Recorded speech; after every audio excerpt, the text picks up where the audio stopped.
All right, how you guys doing today? We're about to hop into review of Proverbs chapter 23. This is part one. The first things first, I just want to make sure y'all like that video. If you already know what to do, like exit full screen, scroll just a little bit, like it up, full screen it back up. You feel me? Verse one: Be thou not envious against evil men, nor desire to be with them. Right? Don't be jealous of them. We done talked about this a whole lot of times before. Don't be jealous of these evil men. We don't need what they see. We don't need what they have. We don't need what they want. Chapter 23 got into that very clear, right? The meat's on the table, they lies. The cake is a lie. Don't eat it. Don't want it. Don't even look at it. Because the more you look at it, the more you're going to desire it, right? Don't give the devil any foothold. Don't give it a foothold, whether that's your sight, your taste, your smell, your feel, your whatever the other sense is. Hearing it, you can't really hear a cake, but maybe you hear being baked. I don't know. Either way, don't let it get that foothold. We don't want what they have, nor desire to be with them at all. Verse 2: For their heart studies destruction, and the lips talk of mischief. Right? Their hearts study destruction. Have you ever studied something? Right? I was talking about this. I talk about this all the time with my friends, right? Because a lot of them, I have a lot of friends that are STEM majors. And with a STEM major, you got to study a lot of stuff. There's a lot of terms, there's a lot of anatomy, there's a lot of hoop-de-whoop-de-blue blah, right? And the amount of time, one of my friends, he be studying while he's in the gym. He got the Quizlet on speech while he's in the gym pumping weights. And I'm sitting here like, my major doesn't really require me to study per se. You know, I read some papers, I write some papers. Other than that, I'm kind of chilling, right? Studying for tests ain't really something that I do. When I did have to do it back in, like, you know, high school or my first year when I took my required science and math courses, right? It was, you know, you just study for a little bit. Like me personally, because I was familiar with the concepts already. I had to take college algebra, which I took in high school. It wasn't like an AP class. It was just the name of one of the classes in high school, and it was like the same thing as here. So right, you study a little bit, refresh your mind on the concepts, and now you call it a day. Right, but my STEM major friends, like I said, he's got Quizlet on his mind all the time. He's in the gym listening to Quizlet. He's at home. He's studying. He's living at the library. He's eating takeout every night. And I'm looking at bro like, this ain't healthy and it ain't sustainable. Right? Now imagine taking that same effort you done seen some of your friends have, or you done seen some people you know have, and put that into study and instruction. Whether that be, you know, they're actually not sitting down with a Quizlet or a textbook on how to destroy, how to be destructive, right? They're not doing that, so to speak, but their actions equate to that, right? There's plenty of ways you can study. There's flashcards, there's the Quizlet teach method, there's the teach method where you're teaching it with one of your friends, there's re-listening to lectures, there's writing down notes, right? There's so many ways to study. So when it says they study destruction, there's many different ways to study destruction, right? There's seeking after a whole bunch of money. They're spending that money wrongly. There's overindulging in your senses. Those are listening to bad types of secular music, talking, hanging out with the wrong types of friends, abusing alcohol, right? All these different things equate to studying destruction, because what you do when you study is you're getting your mind more familiar with the concepts, so that when it's time to put that to the test, when it's time to act in the way that you studied how to, you're going to remember what you did previously and do it again to perfection. So when they study destruction, what they're going to do is when the test comes, i.e., when they have a problem or when they're in a situation and they need to recall how they studied, aka the actions that they've done time and time again, that their mind refreshes on every time they do it, and what's ingrained into their mental state, and it's basically like a second habit now, is they're going to do that. When somebody comes at them tripping about something, what are they going to do? They're going to raise their voice and they're going to get mad. They're not going to pray to God, because that's not what they studied. They didn't study, oh, this is how I have to act when this situation arises. When this question on the test comes up, this is the correct answer. No, their answer is getting angry and getting loud. They didn't study to sit down, calm down, and pray to God. So when it says they study destruction, their habits, their daily routine, everything they do leads to their habits and their second nature of what they're going to do when situations arise. And we can see that in people. right? That's why it says don't desire to be with them. You can see that despite how stupid you may think you are, you can see ahead. You can read people's actions, right? I be watching some of this red pill content. I don't care if y'all are red pill, blue pill, you hate the whole space or whatever the case is, right? I'm watching some of this red pill content and they're talking about some girls will let you know exactly how they are, because they will. So will guys. When girls complain, there's no good guys. You know a good guy in the habits that they have. When guys complain, there's no good girls. You know a good girl in the qualities that they have. You just don't want them, or i.e. you ain't looking for them. Right? People are gonna let you know who they are. You see somebody talking about some, yo, you wanna come get drunk on the weekend, right? But they was just with you in church. You know their intentions. When somebody says, yo, you want to come get drunk with me on the weekend, and they weren't in church, like, you know that's a friend you shouldn't be having. Why? Because that's their idea of a good time. Somebody says, yo, we can go hang out with these girls at this place. Come on, I got girls, bro. Come on, I got girls. Let's go to the strip club. You know their intentions. You know what kind of person they are. Whether they claim God or not, right? The actions build up to the person, right? A favorite quote from one of my my old pastor, right? Watch out for your thoughts. They become your words. Watch out for your words. They become your actions. Watch out for your actions. They become your habits. Watch out for your habits. They become your character. Something like that. It saved in my snap memories because I had to write it down. It was so good. But it's something along those lines, right? All I know is that it starts with your thoughts and it ends up being your character. And when you study destruction, it starts at your thoughts and moves to your words to your actions to your habits, and your habits to your character. At the least, that's how the trajectory went, right? And you looking at it and you sitting there like, why am I like this? And you have to take it back step by step. What's this habit?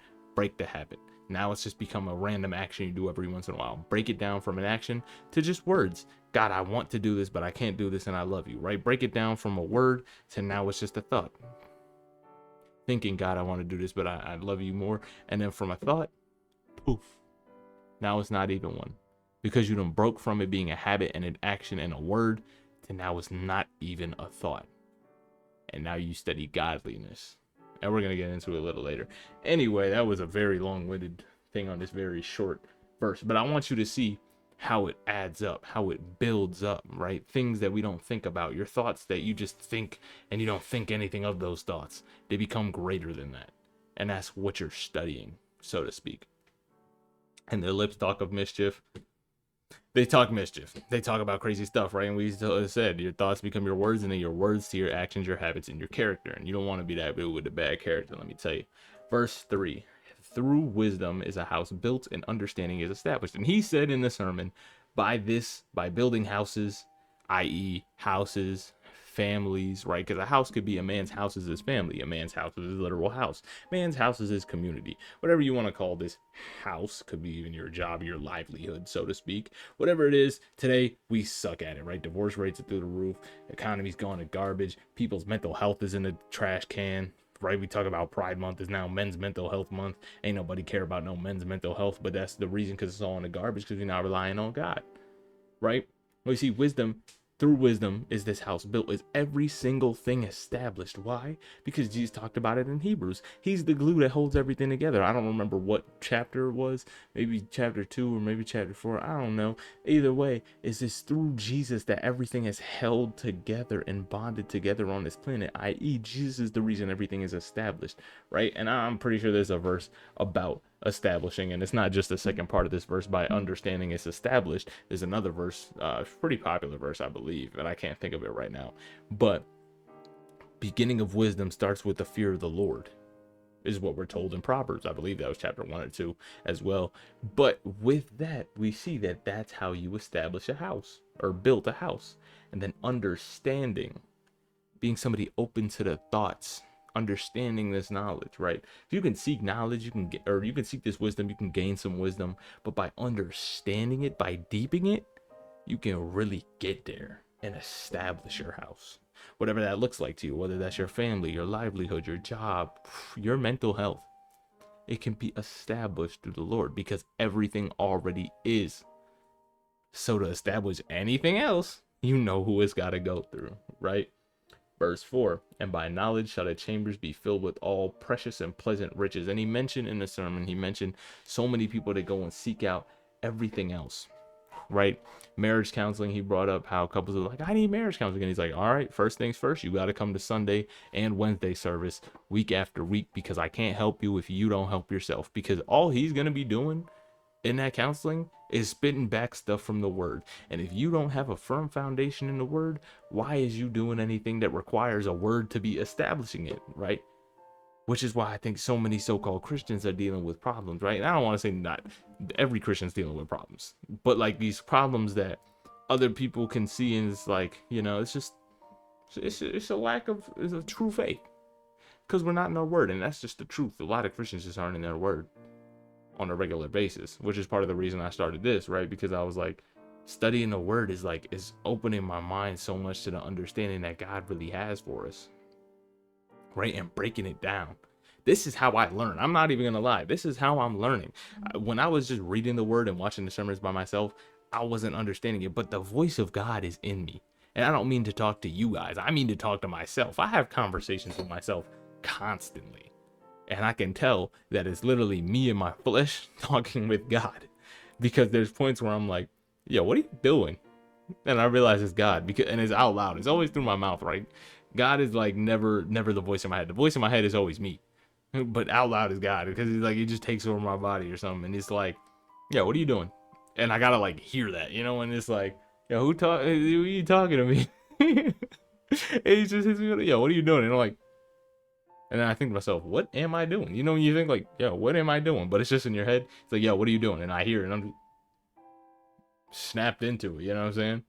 So this is the way that I learn. This is how I get the knowledge. This is how I get the wisdom. This is how I gain my understanding. It's by getting on here, not only reading the word, coming prepared, but also doing the teaching. And they said, I don't know if it was a study or what, but one of my teachers told me that when you do the studying method through teaching it to somebody else, it's like 90% more effective when it comes to actually like retaining the information and understanding it. But not only that, I'm one of those people that like, I gotta build those connections by myself. And I don't mean connections with people, I mean connections in terms with the material, right? I'm the dude writing in the, looking at the study guide. Like when I see acronyms, let's say I see the acronym person with intellectual disabilities, the way that she explained that to me was that we can't call them the R word anymore, right? That's wrong. And we can't call them some other term they didn't like, but it's people with intellectual disabilities, right? And even then, in one of my classes, they were saying that that's wrong, because we were talking about like kids with special needs, because I'm an early childhood education major. We talk about like kids with special needs, but apparently they said that person with intellectual disability is also wrong. And then I asked about why it was wrong, and they're like, well, technically it's right, or it's up to the person, whatever, because, you know, there's the debate on whether they like person with autism spectrum disorder or autistic person, because it's like person with autism spectrum disorder is like the imagination of they have a backpack and they can just take it off, right? Person with autism, person without autism, right? They can just leave it at home or whatever the case is, and you can't do that. Anyway, back to the topic, right? I'm a person that's got to make the connections with the material. So when she told me person with intellectual disability, she was like PWID, and I was like, oh, they're P-WIDs. Because it was like, in my head, it was like a funny way to remember what I'm supposed to call them, right? A P-WID. And then I break it down in my head, person with intellectual disability. And I'm not looking around like, oh my gosh, look at all the P-WIDs, you know what I'm saying? But I'm like, it's the way that I connect with the material. So when I hop on here and I do the study in prior, and then I come on here and I not only teach it to you, but I connect this stuff through my own stories and my own experiences, it helps me strengthen those connections even more to where I remember it. You know what I'm saying? And he mentioned with the marriage counseling, he's like, you got to come to the thing, and people will just be like, tell me how to fix my marriage, and buying books like how to be a more godly marriage or whatever the case. And he's like, you can hear people and their experiences or whatever, but the wisdom is going to come from God, right? You got to build your own experiences. You got to do your own thing. And that's why I say too many people ain't getting in the word, because it's like, you building your own experience with the word, you read it on your own, you're thinking about it in your own life, it becomes 10 times more profitable. You know, and maybe it is profitable for you, and I don't want to knock that, right? I'm just not the type of person like that where I can, you know, watch it and that's all that's got to be for me. But I wouldn't have known that if I didn't start this channel, that this is how I'm really learning for real. It's through teaching it, you know? So I'm happy with this, and I'm having a great time doing it too. So I hope you guys are enjoying it as well. All right, that's going to be the end of the video. Hope you guys have yourself a fantastic rest of your day. Peace.